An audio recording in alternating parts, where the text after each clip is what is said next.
ग्रामीण अर्थव्यवस्था के लिए बेहद अहम है सहकारिता, जिसने देश भर में करोड़ों किसानों के जीवन को संवारा है। प्रधानमंत्री श्री नरेंद्र मोदी जी ने इस क्षेत्र के महत्व को समझा और सहकार से समृद्धि को मूल मंत्र मानकर इस क्षेत्र के कायाकल्प का संकल्प लिया।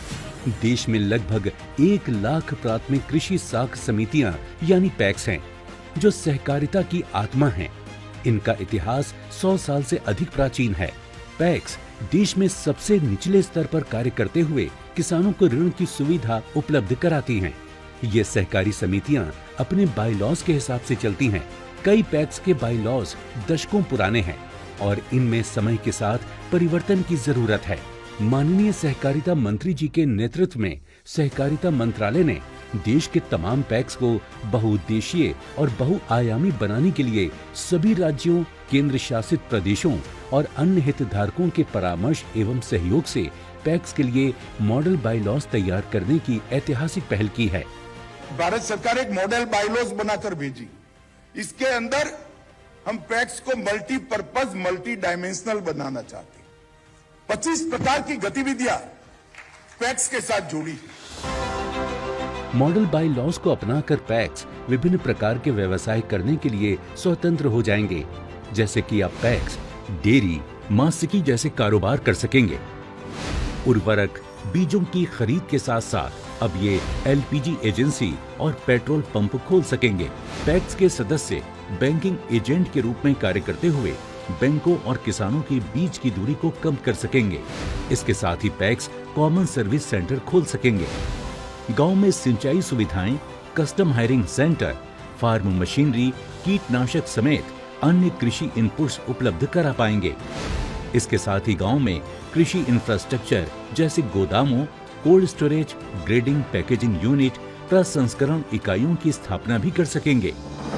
इन सभी कारोबारों से पैक्स आर्थिक रूप से सशक्त होंगे और इनसे जुड़े किसानों की आमदनी में बढ़ोतरी होगी। मॉडल बाय लॉज पैक्स के कामकाज को व्यवस्थित करने और उनमें दक्षता, पारदर्शिता और जवाबदेही बढ़ाने में सहायक होंगे। इसके लिए कई प्रावधान किए गए हैं। समिति से जुड़े आवश्यक विषयों पर चर्चा के लिए सदस्यों द्वारा समिति की वार्षिक सामान्य सभा वित्तीय वर्ष के समापन के 6 माह के भीतर की जाएगी। समिति का निदेशक मंडल पैक्स के कुशल प्रबंधन को सुनिश्चित करेगा। निदेशक मंडल में 2 सीटें महिलाओं एवं 1 सीट अनुसूचित जाति अथवा जनजाति के सदस्यों के लिए आरक्षित रहेगी। निदेशक मंडल समिति का अध्यक्ष चुनेगा, जिस पर समिति और उसके सदस्यों के समग्र विकास और प्रगति की जिम्मेदारी होगी। सीईओ का चयन भी निदेशक मंडल द्वारा किया जाएगा, जो समिति के दिन प्रतिदिन के मामलों और प्रशासनिक कार्यों की देखरेख करेगा। प्रत्येक वित्तीय वर्ष की समाप्ति के 30 दिनों के भीतर समिति ऑडिट के लिए आवश्यक खाते का विवरण तैयार करेगी और उसे ऑडिटर के समक्ष पेश करेगी। नए बायलॉज में पैक्स के माध्यम से किसानों को सशक्त करने के लिए कई प्रावधान किए गए हैं। पैक्स किसानों को खेती के लिए कम अवधि के लोन के साथ साथ लंबी अवधि के लिए ऋण दिलाने में भी मदद करेंगे। अधिक से अधिक किसान परिवार लाभान्वित हों, इसके लिए पैक्स की सदस्यता के दायरे को भी बढ़ाया गया है। मॉडल बाय लॉज में सदस्यों की चुनाव प्रक्रिया को समयबद्ध तरीके से करने और सदस्यता के नियमों में स्पष्टता बढ़ाए जाने से पारदर्शिता और जवाबदेही बढ़ी है।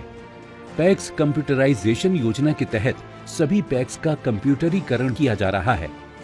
अब तक देश में अधिकतर राज्यों और केंद्र शासित प्रदेशों ने पैक्स के लिए मॉडल बाय लॉज को लागू कर दिया है और बाकी राज्यों में इन्हें लागू करने की प्रक्रिया चल रही है।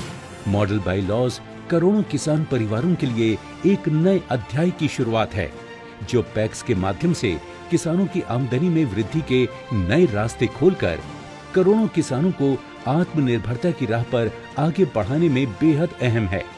जब देश के करोड़ों किसान और हर एक गांव बनेगा आर्थिक तौर पर सशक्त, तभी तो पूरा होगा आत्मनिर्भर भारत का संकल्प। आइए सहकारिता के इस नए आंदोलन का हिस्सा बने। अधिक जानकारी के लिए संपर्क करें